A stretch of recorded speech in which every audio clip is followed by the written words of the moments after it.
When I came to Medtronic in 1982, the job I was hired into was a new job for the company. It was intended to help Medtronic interact more effectively with Washington, so we called it Director of Public Affairs. At the time, Medtronic did not have any full-time resources devoted to interacting with Washington, even though Medicare was the primary purchaser of most pacemakers. And at that time, Medtronic was largely a pacemaker company. I started in April, and over the next year, there were actually 2 or 3 huge issues that Medtronic had with legislation that was moving at the federal level. The first one was the potential changes in tax treatment of companies that manufactured in Puerto Rico, Section 936, huge issue for Medtronic. And that meant that I spent most of my first months with Medtronic actually in Washington. Right after that, coming in the fall, Senator Rhees had hearings on waste, fraud, and abuse in the pacemaker industry. And it started with an expose of a lot of alleged inappropriate activities occurring between pacemaker companies and the physicians who bought pacemakers. And a lot of the focus was on one of our competitors, but Medtronic was swept in with the whole group.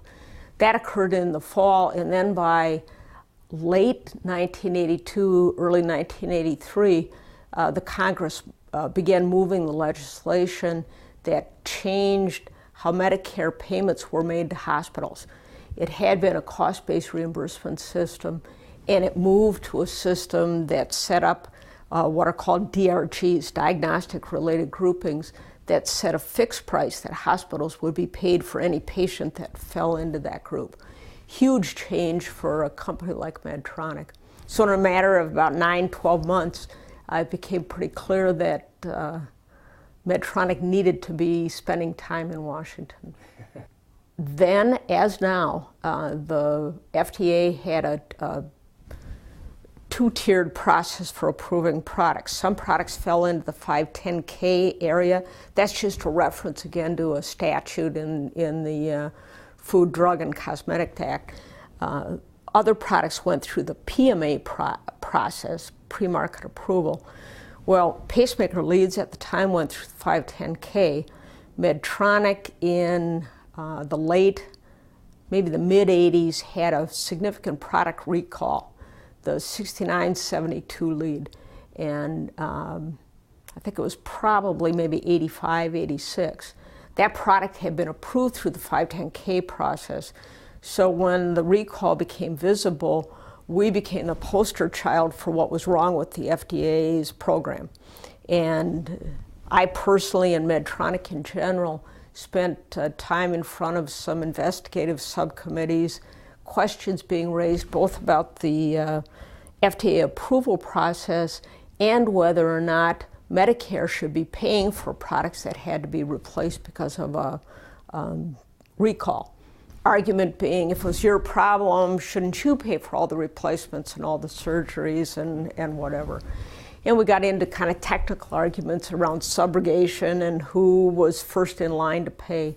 And then Congressman Wyden, now Senator, or anyway, Congressman Wyden was one of the key players in that, Ron Wyden from Oregon. And I remember being asked a lot of tough questions at the time.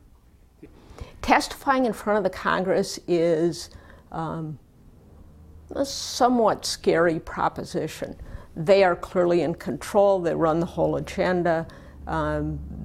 We knew we were there because certain congressmen wanted to make a point about the FDA, and whether or not our situation exactly made the point, they were going to try to prove it out.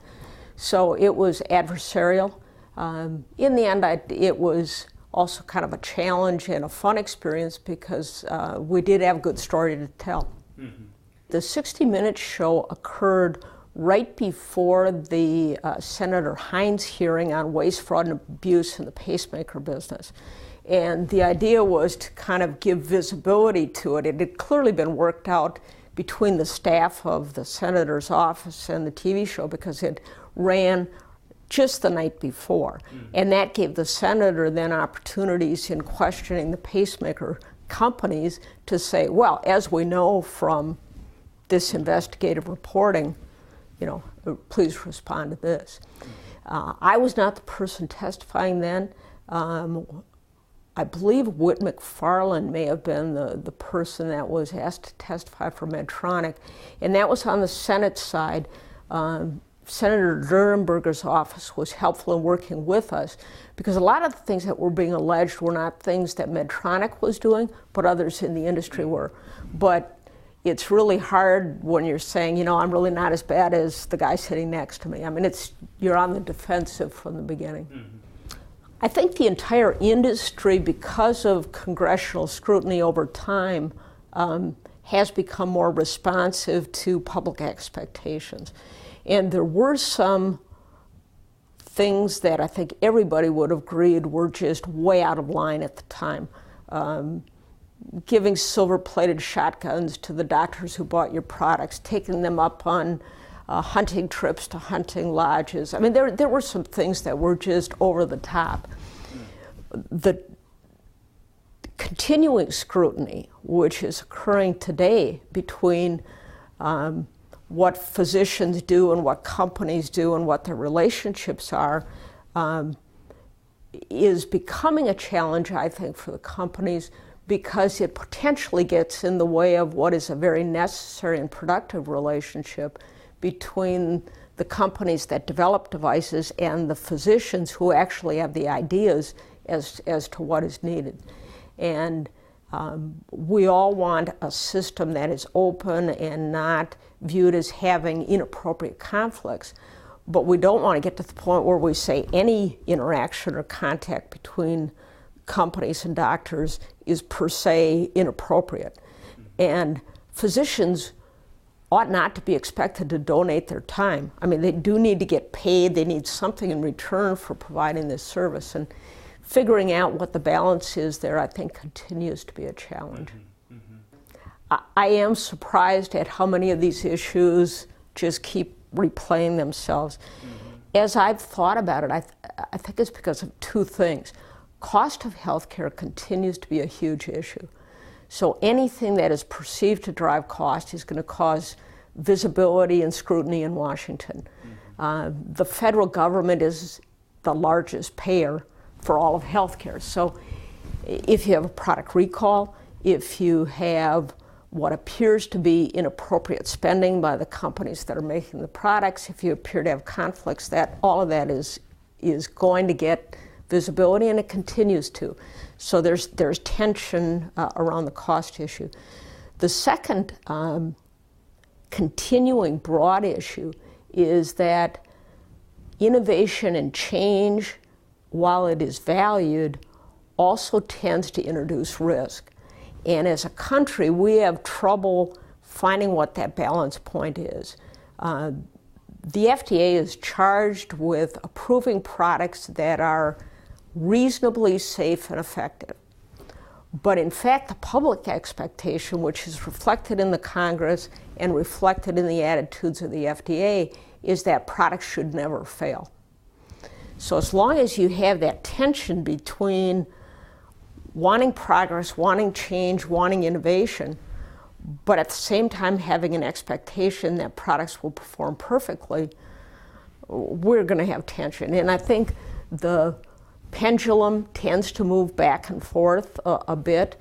In retrospect, the times we complained about in the late 80s and early 90s look pretty good now as compared to how difficult it is for medical device companies to work with the FDA and find that balance point. And that's why you're hearing now a lot of concerns that progress in medical devices may well move to Europe rather than to stay in the US because it's easier for companies to develop and get products approved there. And that would be unfortunate given the strong history we have here.